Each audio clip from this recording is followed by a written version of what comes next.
একটি দল আছে বিএনপি সম্পর্কে মিথ্যে কথা বলে যাচ্ছে কয়েকদিন ধরে। তারা বলছে যে বিএনপি সময় বলে পরিস্থিতি অন্যরকম ছিল। বিএনপি যদি খারাপ হয়ে থাকে তাহলে তারা ছিল কেন আমাদের সাথে পুরা 5 বছর? একমাত্র বিএনপির পক্ষেই সম্ভব এই সব দুর্নীতিকে নিয়ন্ত্রণ করা। আমরা দেখেছি বিগত 16 বছর উন্নয়নের নামে মেগা প্রজেক্ট হয়েছে। যদি মেগা প্রজেক্টই শুধু হতো আমাদের আপত্তি ছিল না, কিন্তু আমরা দেখেছি কিভাবে মেগা প্রজেক্টের নাম করে মেগা দুর্নীতি করা হয়েছে।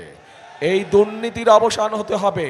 আবু সাইদের হত্যাকারীদের যেমন বিচার হতে হবে, দেশের মানুষের সম্পদ লুটপাট করে যারা বিদেশে পাচার করেছে, অর্থ পাচার করেছে, তাদেরও এই দেশে বিচার হতে হবে এবং সেই অর্থ লুটপাটকৃত অর্থ আমাদেরকে চেষ্টা করতে হবে বিদেশ থেকে দেশে ফিরিয়ে নিয়ে এসে মানুষের কাজে ব্যবহার করা।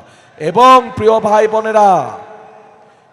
প্রিয় ভাই বোনেরা এই কাজটিও যদি কেউ করতে পারে সেটাও একমাত্র বিএনপির পক্ষেই করা সম্ভব। কারণ একটি আন্তর্জাতিক সংস্থা, যেই সংস্থাটি এই দুর্নীতিতে কে কত নাম্বার পেল এই হিসাব যারা করে, তাদের হিসাব মতেই 2001 সালে যখন খালেদা জিয়া দায়িত্ব পায় তখন থেকে আস্তে আস্তে বাংলাদেশের দুর্নীতির রাহুগ্রাস থেকে উপর দিকে উঠতে থাকে, মুক্ত হতে থাকে। কাজেই বিএনপি এটিও প্রমাণ করে দেখিয়েছে যে বিএনপি একমাত্র পারে দেশকে দুর্নীতির রাহুগ্রাস থেকে মুক্ত করার জন্য।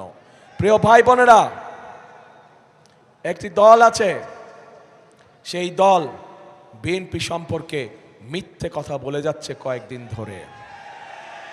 আপনাদের নিশ্চয়ই মনে আছে, আজও দেখলাম তারা বলেছে তাদের 2 জন সদস্য 2001 থেকে 2006 পর্যন্ত আমাদের সাথে সরকারে ছিল। মনে আছে আপনাদের? এখন তারা বলছে যে বিএনপি সময় বলে পরিস্থিতি অন্যরকম ছিল, তাদের মানুষগুলা ভালো আর আমাদের মানুষগুলা খারাপ। আমার প্রশ্ন হলো ভালো মানুষের সাথেই তো ভালো মানুষ থাকে নাকি? তাদের মানুষ যদি ভালোই হয়ে থাকে তাহলে বিএনপি যদি খারাপ হয়ে থাকে তাহলে তারা ছিল কেন আমাদের সাথে পুরা 5 বছর? আমাদের সাথে প্রথম থেকে শেষ দিন পর্যন্ত তারা ছিল এবং তাদের থাকাটাই প্রমাণ করে খালেদা জিয়া যে দুর্নীতিতে সফলভাবে নিয়ন্ত্রণ করতে সক্ষম হয়েছে। তাদের প্রথম দিন থেকে শেষ দিন পর্যন্ত থাকাটাই প্রমাণ করে যে একমাত্র বিএনপির পক্ষেই সম্ভব এই সব দুর্নীতিকে নিয়ন্ত্রণ করা। এবং তাদের প্রথম দিন থেকে শেষ দিন পর্যন্ত থাকাটাই প্রমাণ করে যে বিএনপি পারে একমাত্র এই দেশকে সঠিক দিক নির্দেশ দিয়ে পরিচালনা করার জন্য। প্রিয় ভাই বোনেরা, হয় এই দলটির মাথা খারাপ হয়ে গেছে অথবা নিজের নেতৃত্ব সম্পর্কে নিজেই আবল তাবল কথা বলছে, ভুল কথা বলছে। কাজে সেই বিতর্কে আমরা যেতে চাই না। আমাদের শক্তি হচ্ছে বাংলাদেশের জনগণ।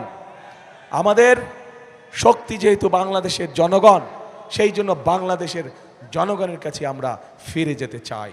আমাদের শক্তি যেহেতু বাংলাদেশের জনগণ, সেই জন্য বাংলাদেশের জনগণের কাছে আমরা ভালো মন্দ যা কিছু আছে সব কিছুর রায় আমরা বাংলাদেশের মানুষের কাছেই রেখে দিতে চাই। বাংলাদেশের মানুষের সিদ্ধান্তই আমাদের প্রথম এবং শেষ সিদ্ধান্ত। প্রিয় ভাই বোনেরা।